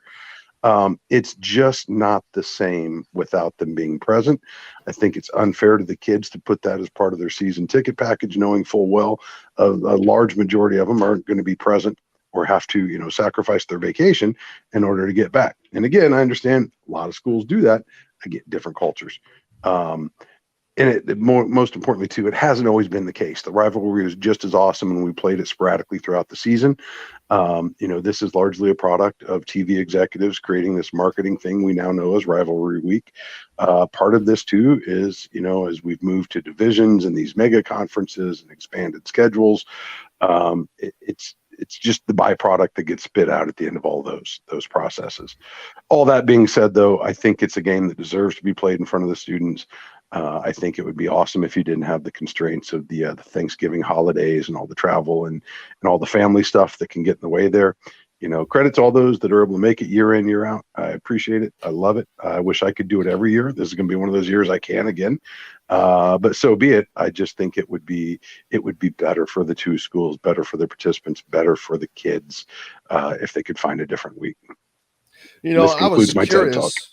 I was curious on and what percent of students from both schools are from Indiana. Chronic, who has the higher percent first? Use your guess. I'd have to do some digging on that one. I know one thing I can say unequivocally is they're moving more and more towards out of state. Each year you get a higher percentage of out of state as opposed to in state, at least on the flagship campuses. And IU loves to tout our in-state numbers. So much of that gets padded, though, by the satellite campuses, by the regional campuses. And I would imagine Purdue is probably following a similar track simply because of the budgetary constraints with the state contributing less and less money each year. Schools have to gin up more funding, and that's a whole lot easier when you can charge out-of-state students 3 times the tuition that in-state ones do. And then you can always offer to the state house, hey, we've got these great regional campuses. All Hoosiers are welcome there. But I don't know. I think they're both probably majority in-state. It's probably a slim margin at each school, and it's probably getting slimmer by the year simply because of the tuition issues. Not too far off. Purdue is 59% and IU is 54%. There you go. According to the data I pulled up. And is that campus wide? I believe this is IU Bloomington. Okay. Yeah, that kind of jives with where I'd assume it to be. Well, that was definitely the case for their class last year for certain. I don't know if that's overall, but I was just curious. I didn't know. I really didn't. So there's that. Yeah, and you know, for those out-of-state students, they only get so many breaks, you know, and I know my mama sure liked it when I came home to see her over the holidays, and I'd imagine a lot of them are faced with those same issues. Yeah, and who doesn't like to go home for Thanksgiving? And they take their clothes home and get them washed, and they bring a bunch of food home and whatever else they can get, right? Especially Dustin's favorite Thanksgiving food, right? Yeah, I'll tell you what the best part was. You go drink with all your high school buddies and you just act a fool. But only when you're 21, right? Yes, exactly. Of course. It's an adult show. But yeah, speaking of Thanksgiving, Dustin has been on the food trail today. Yes. You got the Thanksgiving feast feted out, Chronic? I'll tell you, yes, we do. I'm actually on I've already got 2 under my belt, man. We did my family Thanksgiving here this Sunday. My brothers and their families are kind of far and wide. So my mama always tries to accommodate everybody and you know, gives Thanksgiving to others the day itself. So we gather at the farm this weekend, although viruses, flus, not COVID necessarily. Everybody's sick, so it was a diminished crowd, but it was cool. My kids got to sit at the grown-up table, which they loved. And then yesterday we had our company Thanksgiving meal catered by Gray Brothers Cafeteria this year. So dude, I am full of turkey. We're having Friendsgiving tonight.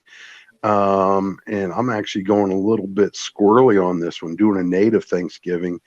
And I'm doing some venison steaks and a venison lasagna tonight. Oh my! He's That going sounds all phenomenal. exotic, chronic. Yeah, Indiana game, baby.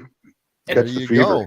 And not only that, I was going to say this is a great holiday also for Indiana fans because you get basketball Wednesday, Friday, and then you get the Old Oak and Bucket game on Saturday. So not only do you get to feed your face, you get to feed your sports spirit.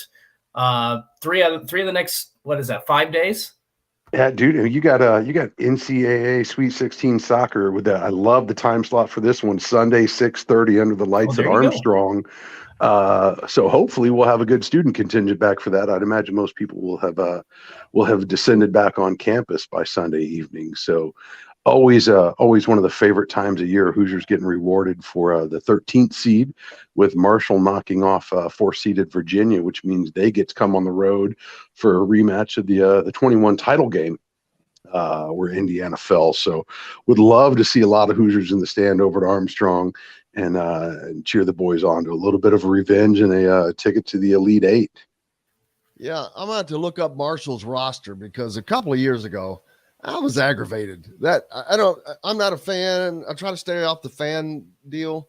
But Marshall, 10 out of their 11 players were all foreigners. And I'm like, yeah, you know what? I don't mind a couple, everybody. That's fine. But I don't think an entire college team should be made up of people that are not even from the United States. No, they very much had the look and the play of a pro club, a low-level pro club. And the big reason for that is because there's not as much. The rules are not as exactly as tight, across the big pond. Who knows? It's just they get to do things that other people don't get to do as well. Yeah, we've seen that in basketball. Those that remember Guy Marc Michel, one of Tom Crean's recruits, who received a jersey on senior day and never once laced them up for Indiana, had some eligibility issues stemming from some club play over in Europe. So very much some muddy waters when you start getting that deep in the international pool at the college level. But all that said, I have no idea what they look like this year. I just want to see Indiana send them back home and keep moving on. Absolutely. Well, Chronic, cannot thank you enough, brother. I hope you have a very, very happy Thanksgiving. Dustin, you got a food question here? Well, yeah. What's your favorite Thanksgiving dish? I try to go side item because most people, turkey or ham, it's pretty consistent. So I'm going to go, what's your favorite side dish or dessert? I'm going to say all the sides, man. I think that's the best part of the meal, quite honestly, because let's be honest, dude, ham and turkey are lunch meat. And straight up. And I love ham, big pork guy. The best turkey you've ever eaten. And my mother-in-law's turkey is phenomenal. And I know she's not listening. I pray she's not listening. Even the best turkey in the world is still pretty mid, if we're being totally honest. I mean, let's be real here. It's a big bird. It's a bountiful bird, but it's kind of a bland bird. And I know there's ways for you. I know there's ways you can pluck it up and but it's the sides. The sides are the star. And I believe we should integrate stuffing into more meals throughout the year rather than just Christmas and Thanksgiving, because it's awesome, man. Who doesn't like bread and seasoning and some butter? I am not a fan. However, we're 2 for 2 on stuffing. Mike DeCourcy, also a big fan of stuff. He likes, what do you say, Jim? Cornbread stuffing, right? Or not? Yeah. Cornbread stuffing. Dude, it's like the Race Thompson of holiday plates. It's the glue that holds everything together. It doesn't matter if you get some gravy in there, some mashed potatoes, some corn, some green beans, you name it, man. It can soak it up and it just plays well with everything on the plate. It's an all-star glue side dish. The Race Thompson of the dishes. I like that, man. big weekend for Indiana athletics of this past weekend. I know you had to be loving all of that with the basketball wins on the men's and women's side, the soccer, wrestling, volleyball. Big shout out to my guy Steve Aird, man. He had a hell of an offseason this year. A hell of an offseason. Underwent a lot of scrutiny in the program. Had some former players come out and say they didn't like the way he coached them. Survived some university investigations, and was able to put together a team that is increasingly proven to be competitive against the best teams in the country. So super, super happy for Steve and his whole squad and what they achieved last weekend. Love to see all Hoosiers shine. I don't want to say it's unfortunate that there were so many other W's all around, but definitely deserving of the spotlight for a massive win on the road against fifth-ranked Ohio State. Biggest road win in program history. And again, in light of everything that whole group went through this year, I just could not be happier for them. Well, brother, appreciate you. We could not be any more thankful for you as well. And I hope you and your family have a great holiday experience. Likewise, guys. Thanks for having me on. Let's beat Purdue. Chronic Hoosier joining us here on Indiana Sports Speed Radio, brought to you by Andy Moore Honda. We're back with more right here, right after this. We'll be right back to the Golf Club at Eagle Point Studios for more Indiana Sports Beat Radio with Jim Coyle, presented by Endeavor Hospitality Group and Andy Moore Honda of Bloomington. Whether you're visiting... let's see. Anything happened last night that I missed? All right, gentlemen. Oh, you're leaving? Bye. Damn it, I was looking forward to talking to you about food. I have tomorrow off, so I will be here all day tomorrow. Okay. Or all show. So we can table it. Ha. See you guys later. Ha ha ha ha.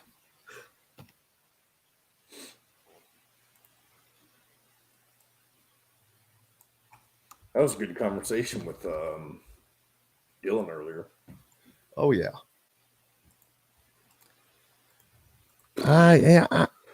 It would have to maybe the real cranberry sauce. That I would probably like. I don't usually eat that stuff that drops out of the can. But the other night I had some refried beans the same way, and as it was, coming out, it was reminding me of Once Upon a Time in Hollywood, the movie. Brad Pitt and Leonardo DiCaprio are in it, but he's feeding his dog that canned dog food. You know how it just slides out, makes that suction sound. It's got the gel and all that business. Real cranberry sauce probably is good. I'm not a big relish person, man, of any kind. I don't know why. I'll eat pickle relish on a hot dog, but I prefer to have banana peppers.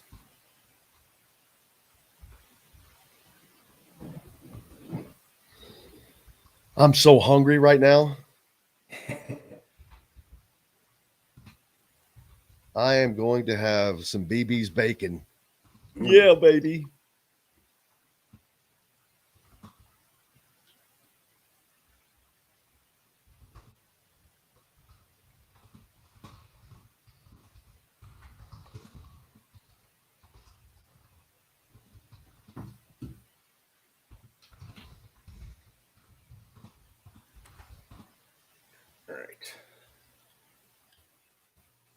.com and sign up. It's free.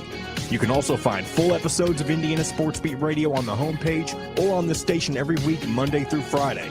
If we're not on a station where you live, we should be. Ask for Indiana Sports Beat Radio. This segment is brought to you by Courtroom Sports Grill in Bedford.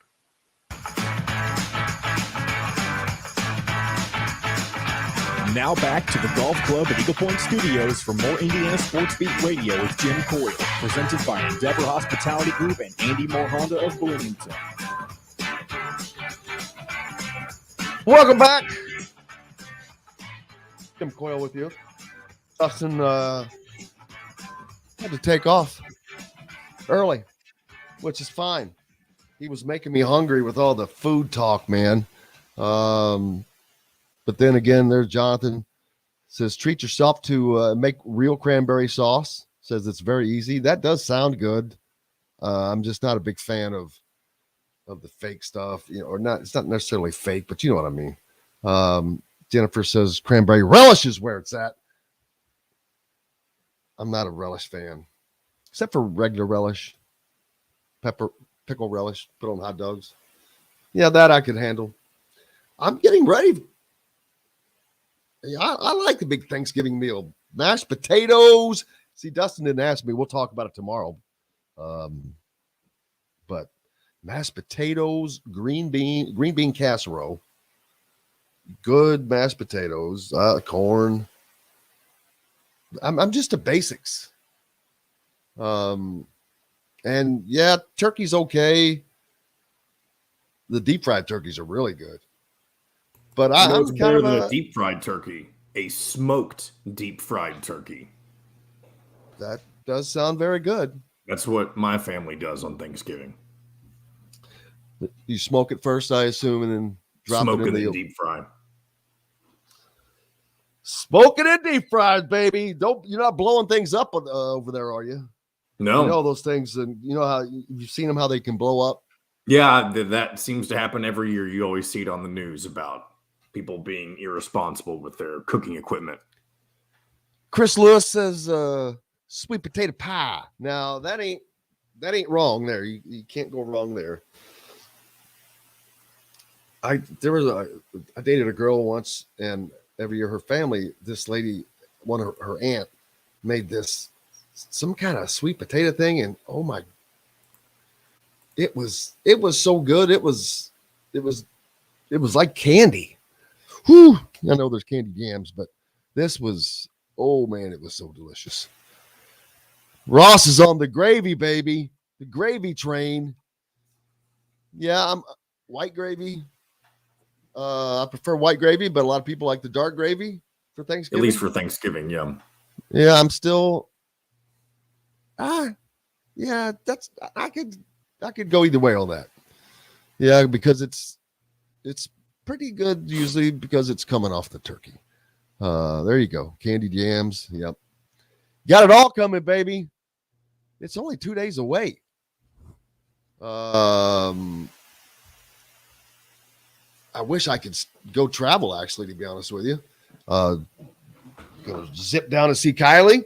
But unfortunately, we have a basketball game Wednesday night and one early on Friday. And then a football game on Saturday. So no weekend for me. I can't. Yeah. It's funny. Many people talk about Thanksgiving week being the laziest week of the year, but for certain professions, it may be the busiest weekend of the year. Busy time. Chronic was talking about moving the raisins and dressing. Oh, absolutely no raisins. That I cannot stand that. I'm glad you brought that up, Brad. I cannot stand raisins and dressing. It's just that doesn't seem. It's a texture thing for me, man. I don't like raisins in cereal. I don't like Raisin Bran. I don't like raisins in my cereal. What about raisin trail mix? I'm fine with raisins. I don't like raisins in my trail mix. Nope. Don't want them in. I'll eat raisins by themselves, but I don't want them in my stuff. It's dumb. I know. It's ridiculous. But it's just a texture thing. Silliness. Yes. 5 lefts. I agree. Definitely. No raisins in the dressing. Do any of the Ross makes persimmon pudding for the recipe his mom passed on? Well, you should have came to the golf course because there's some persimmon trees all around here. Bread pudding. What are you gonna, John boy? Do any of the Wow Club restaurants do a specialized turkey? It's like man, they got everything you want. But certain restaurants this time of year not give away, but part of their menu, they give away whole turkeys that you can cook at home. Well, BB's, you've got every which way you can get it. You can just do it yourself. You can order it pre-done. You can order it smoked. There's all kinds of different ways you can get it, however you want it from there. So that's what you need to be doing this year. Get your turkey from BB's then and give us a report on. I'm getting my turkey from Kylie's mom. Man, see what you can do. What you can do next year is you can be the supplier and they can cook it for you. Oh well, yeah, that's a great idea. Well, next year we have to think of these things further in advance. Yeah, where we're going to give some turkeys away. Seriously, we'll give turkeys away. That would be something, especially to people that need them. That would be great. I agree with you, Michelle. You are exactly right. Well, I know raisins aren't gross, but they're not. I don't want them in stuff. Yeah, it's like by themselves is okay. It's weird. You I don't know why. Things. I'm not a big eater of raisins. They're okay. But I'd rather eat grapes. Smoke is good for turkey. Oh, absolutely. Smoking anything is almost always a good idea. You ever had smoked mac and cheese? How the hell do you smoke mac and cheese? It's a great question. I've never done it, but again, my you just run it through something that has smoke in it. Yeah, you just put it in a smoker, and then you bake the rest of it, I believe. Yeah, it just gets that flavor in it, I guess. Man, I'm getting even hungrier. I'm looking forward to. Like I said, I'd like to say I'm looking forward to the break, but no breaks here, even though we're not on the air Friday or Thursday. I guess luckily, because I'll be at the daggone game Friday. Could have done it from Assembly Hall, dang near. Because that thing starts at 12:30 on Fridays, right? That's right. And it'll lead right into the U.S.'s World Cup matchup with England. England, eh? It's on Friday, 2 p.m. Eastern Yeah, they time. need to. A tie in that game would be marvelous. Much better than a loss for them. Then they'll take on Iran to finish out their group stage next Wednesday, I believe. It's sometime next week. I don't know what day it is. It's going to be a busy weekend, like we said. What time is the basketball game tomorrow night? Basketball, I believe, is at 6. I don't have it in front of 6:30. me. They take on is Jackson State tomorrow, or is that Friday? But tomorrow's Little Rock. Tomorrow's Little Rock. Yep, 6:30. 6:30 and 12:30. I tell you what, though, after that, the 5-game stretch that happens after that: North Carolina, Rutgers, Nebraska, Arizona, and Kansas. That may be the toughest stretch of the entire season, right there. Yeah, of course it's going to be, because it's going to have a number 1 and a number. We're currently number 3. And only one of those, or 2 of those, excuse me, are home games. Your matchup with UNC, and then your game against Nebraska on December 7th. The rest are either neutral site or road games. So, I mean, smoked ice cubes. What in the world are you smoking, Robert? He's talking about smoked ice cubes now. Salt. What? That's we're going down quite the rabbit hole of smoking. Oh, I bet for drinks. Why would you want your drink to taste smoky? There's certain drinks that probably calls for it. I don't know. I'm not a bartender, but I would guess. I agree with Michelle, though. Again, Michelle, are you cooking Thanksgiving dinner?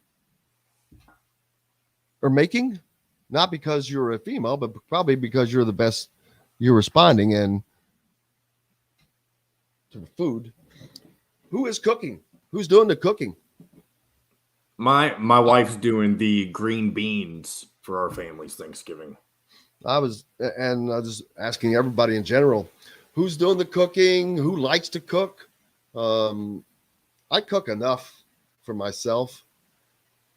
I would not want to do. I would not want to cook for Thanksgiving or Christmas. No, I think that sounds horrendous. It's in hosting. That's the worst part of it too. You have to get your house cleaned up, and I just couldn't imagine trying to prepare an entire turkey. Now that sounds very good. Jennifer's trying a new recipe. Brussels sprouts with bacon, pecans, Pecans, and I love balsamic pecans. and a balsamic glaze. That sounds pretty good. What do you think of people who say pecan instead of pecan? I was just thinking that very thing.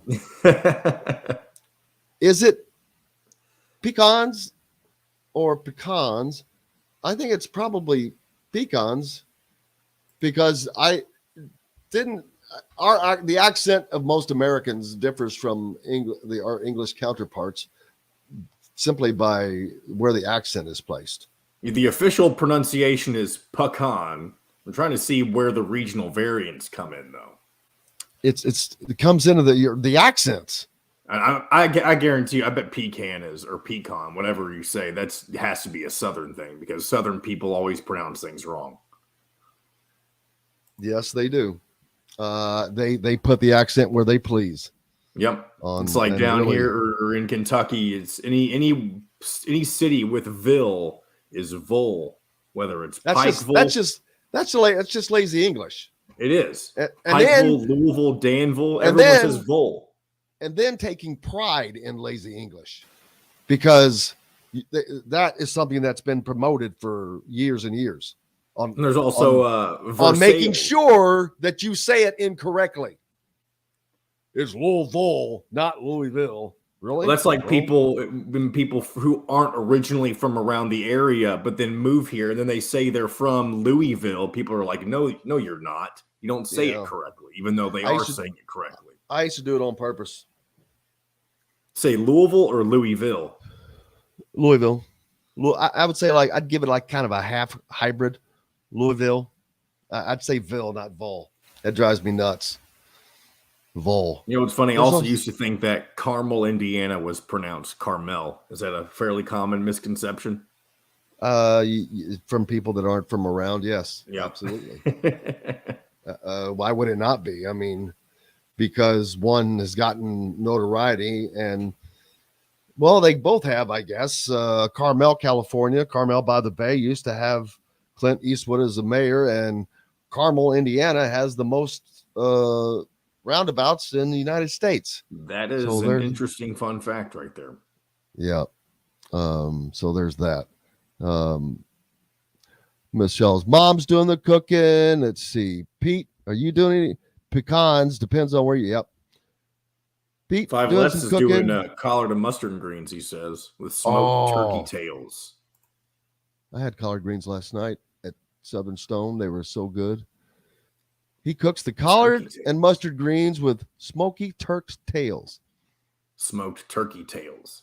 What did I say? Yeah, smoked turkey tails. Man, some different tongue. Yeah, some. I like to hear about the different stuff. That's kind of different.